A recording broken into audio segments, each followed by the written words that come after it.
Hey everybody, I told you I was going to put out a video this evening, and I finally got home from the office, and I am going to give you some shocking information that was sent to me by a parent, and I'm not going to name names. I'm going to keep that anonymous for their sake. But this is out of a high school that is in Farmville. It's called Farmville Central High School, and it's in North Carolina. It is a vocabulary list, and it is a sentence completion exercise also that's attached to it. You ready? So I'm going to give you a word, and then I'm going to give you a sentence that describes or that word is used in, so to help the students understand how to use that word. Aptitude. Although Muhammad apparently did not have a formal education, he seems to have had a good aptitude for business because he learned the merchant trade. Astute. It is entirely possible that Muhammad was an astute or shrewd merchant, but at about the age of 40, he gave up his career as a merchant and became a religious hermit. Conducive. Muhammad was familiar with the teachings of Judaism and Christianity, found solitude to be conducive to understanding proper faith. He also found meditation to be helpful. Mosque. In 630, after war with the Meccans, Muhammad entered the city of Mecca as a victor and proclaimed the sacred shrine, Kaaba, to be a mosque. He first had to destroy the pagan idols before he could declare Kaaba a house of worship. Pastoral. Muhammad is not thought of as a pastoral preacher who went into the country to convert people. He is identified with the cities of Mecca and Medina. Quantitative. His success could be measured not only in quantitative ways, the numbers of followers of Islam, but also in a qualitative way, the improvement in people's lives. Zenith. The zenith of any Muslim's life is a trip to Mecca. The trip is the highest point of a Muslim's earthly path because Mecca is considered the Muslim's holy city. Recur. Ramadan recurs every year as the 9th month of the Muslim lunar calendar. Ramadan is remembered as the time during which Muhammad received the Quran, Islam's holy book, from the Archangel Gabriel. Can you see my rage building up? Requisite. Following the 5 pillars of faith, it is a requisite part of Muslim religious duties. The required duties include giving to the poor. Now, let's go over to the exercise. The exercise gives a sentence, and in the sentence there's 1 or 2 blanks, and it gives 4 or 5 answers, A through E, that you can choose to fill in the blanks. Now, I'm not going to worry about the blanks. The blanks aren't important. The important part is the rest of the sentence. So, example number 1. I imagine myself in the place that I've been reading about. This lesson has been blank, too. That is, has led to an imaginary trip to the ancient Islamic world. Number 2. How do I get there? I imagine myself looking up at the blank, the point in the sky directly above me, and there I am. 3. I find myself first on the edge of blank village where I'm surrounded by sheep. 4. Fortunately, I meet a man with a blank for giving directions, as I have no talent along those lines, and he tells me how to reach Medina. 5. Muhammad has just finished speaking when I arrive, but I hope the opportunity to hear him blank. I'd like another chance. 6. There are such vast numbers of people who are anxious to spread the Muslim faith that it would be impossible to give blank amount.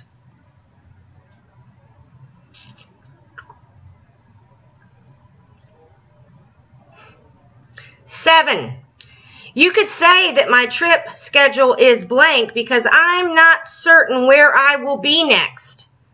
It may be a blank field where a battle is taking place. Catch that? It may be a blank field where a battle is taking place. The next one. Now I'm in Cordova, where the number of beautiful buildings seems too great to be blank estimated. This city must reflect the peak of Muslim architecture. Next one. I'm making a blank trip to a blank. There are many here, and it is a necessity that I visit one of these places of worship. The last one. An observer who is blank or keen would notice on this trip how a sense of excitement and change blank. It can be felt everywhere from time to time.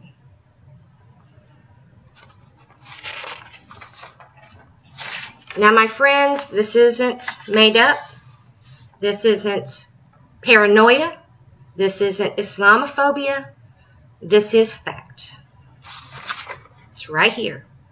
And what I'm going to do for you is I'm going to take a picture of each page, and I'm going to attach it underneath this video as a post, link, thread, whatever you call it, so that you can see it for yourselves and you can share it.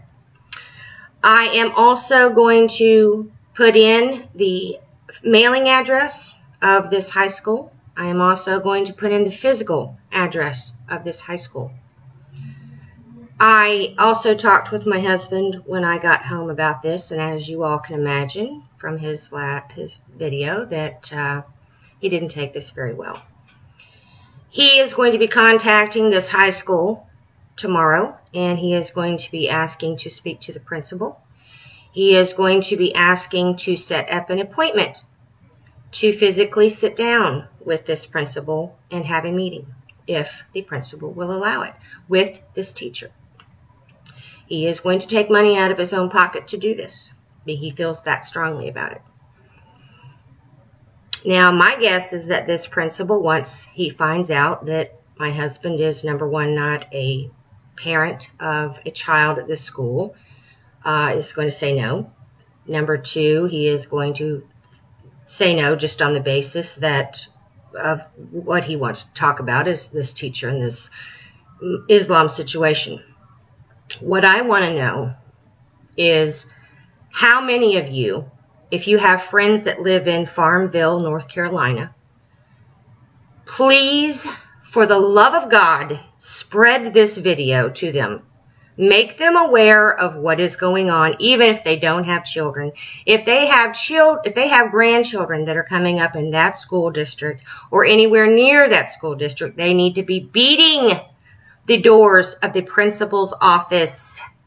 This is not an email situation. This is not a phone call situation. This is a I'm going to get in your face situation, and I have some questions, and I'm going to demand some answers. This is, when is the next school board meeting? We all need to be there. Not one of us. All of us. Any person in that school district, whether you have a child there or not, you need to be at your next school board meeting with a copy of this. Message me. I will give you a copy of this.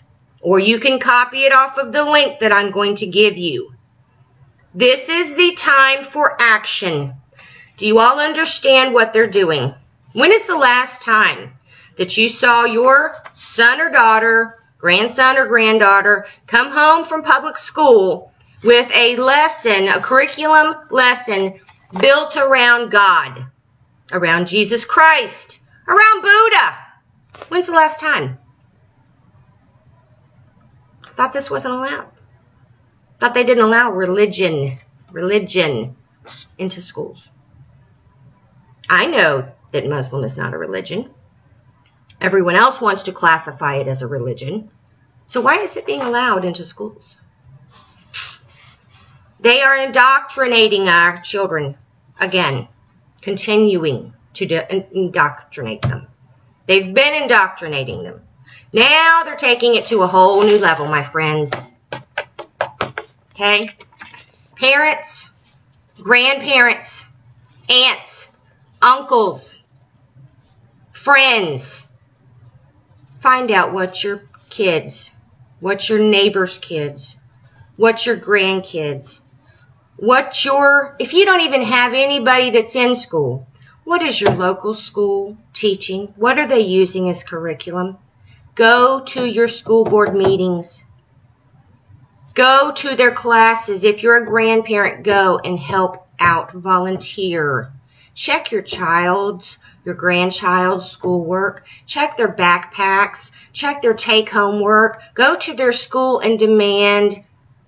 Ask first, but if you get resistance, then demand to see their portfolios of their work for the year. If this kind of crap is in there, it's not time for an email. It's not time for a phone call. It's time for a get your butt in the vehicle, drive down there, and start pounding on the door. Okay?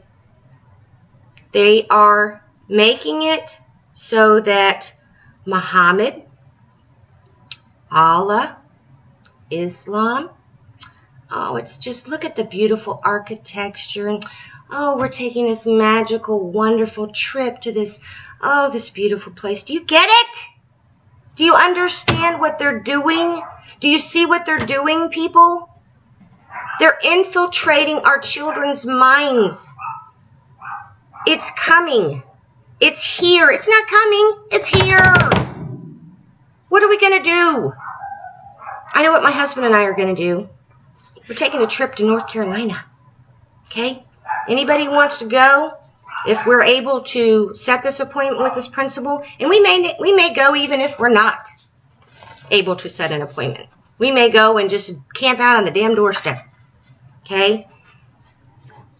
That's the information that I have recovered. And actually, I didn't recover it. A parent sent it to me, and I thank you very much for doing so. I'm still in shock. I'm going to admit it to you.